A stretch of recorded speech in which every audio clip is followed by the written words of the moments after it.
going to go through a subroutine example, and the reasons you might use a subroutine are you might want to be breaking up your program into different logical chunks to make it easier to read and manage. And another thing is you might want to be designing these subroutines so that you can use them in other projects. They're a reusable component you can bring in. So we'll go through, in this example that I've already created, we'll go through it, and it's kind of designed in a way that in a format that we see very commonly and would highly recommend you implement. So subroutines, just like everything else we do, we want to have them enter their routine, check some logical states, respond to however they need to, and then move back on. Go to your main loop and check the important stuff there. What we want to ensure is that we're never locking up in a particular condition that prevents us from checking valuable maybe inputs, the states that may be very important that we need to be checking on all the time. We don't ever want to lock ourselves up in a case where we're ignoring those. So in this case, we've got a main routine, and we'll go through it, and we've got a subroutine.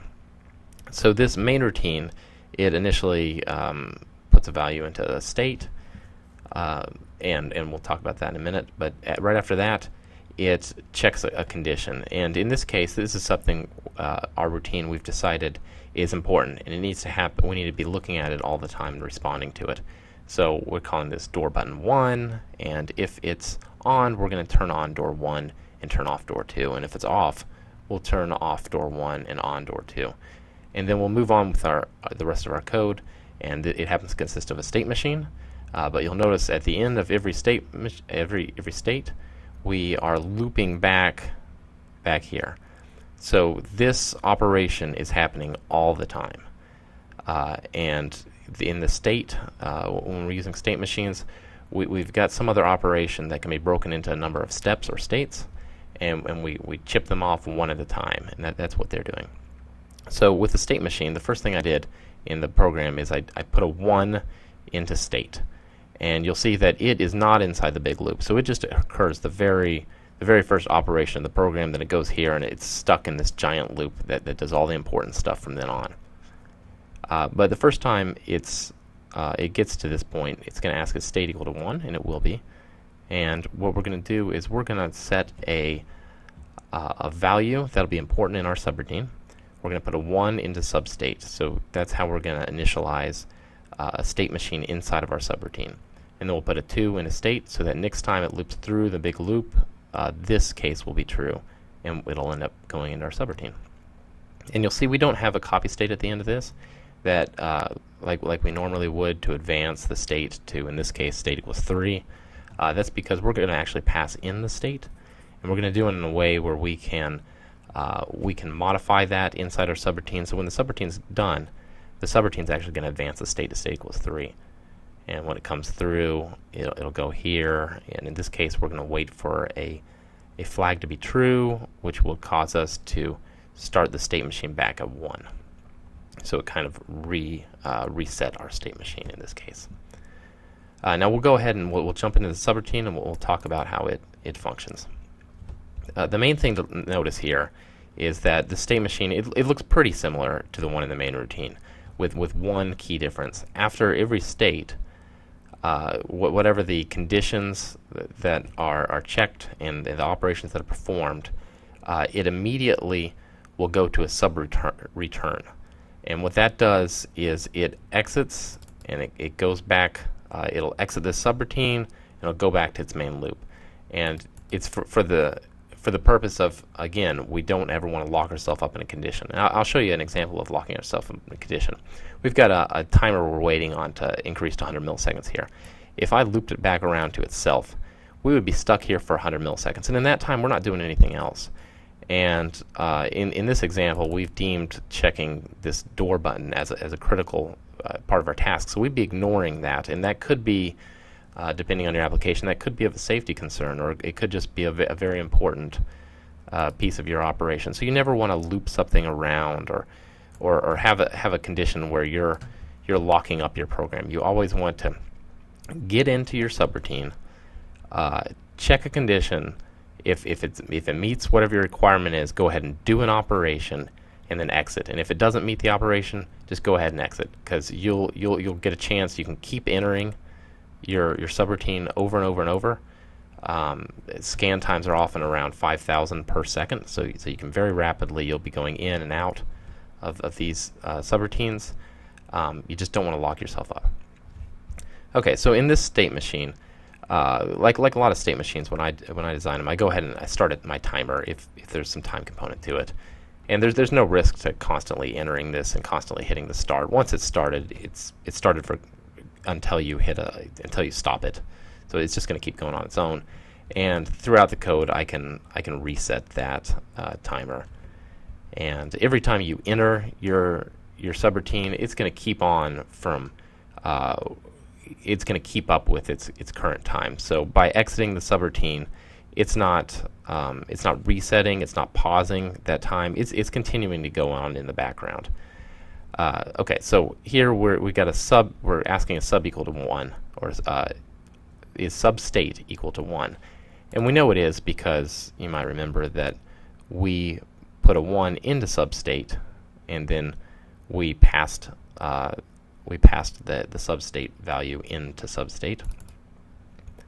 So it is 1 at first, and then the thing we're going to accomplish with this particular subroutine is we've got an actuator that has 4 settings bits, and in this case, you see in state 1, I'm going to copy some values into this actuator setting 1, 2, 3, and 4, and then we're going to wait 100 milliseconds, and then this actuator, after that amount of time, we're going to send it a flag, a 1 bit that tells it to go ahead and operate on those settings. So it'll do that, and then we're going to, at that point, we're going to wait around for a limit switch to happen, at which point we will consider, we'll go ahead and stop that run flag, and we will tell our main routine to go advance to the next, to its main next step, because we're done with what we're trying to accomplish here.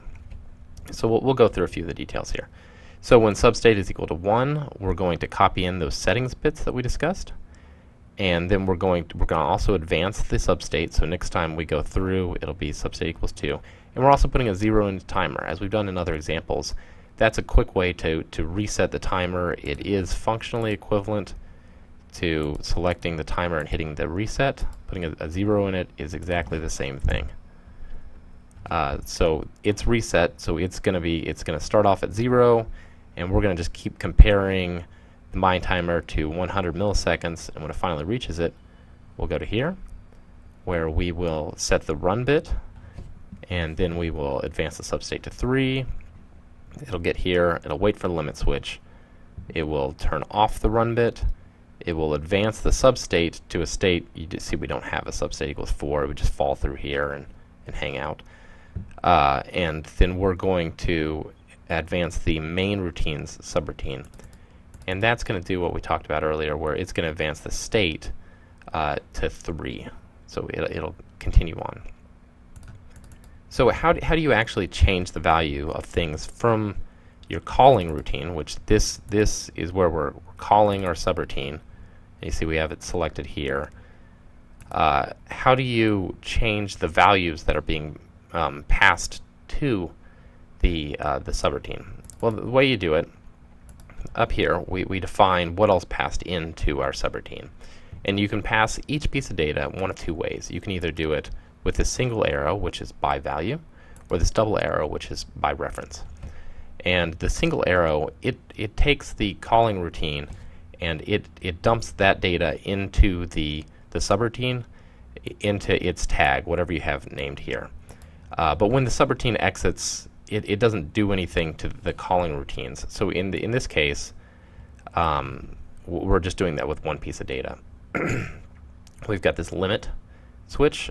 So if you've got the limit, you see that I'm passing in bit C6. I'm passing it in by value to limit, and whatever happens in the subroutine to limit, maybe for whatever reason it's changed.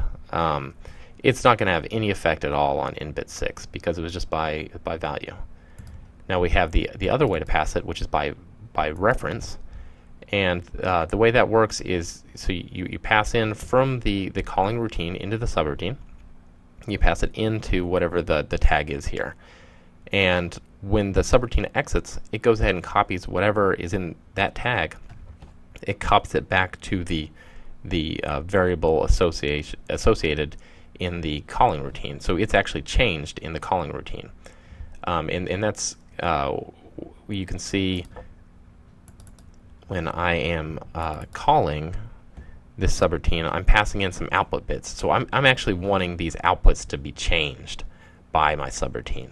So it's important that I allow the subroutine to modify them. So when act setting 1 goes high in the subroutine, that's going to cause, as soon as the subroutine exits, it's going to cause output E1 to be high.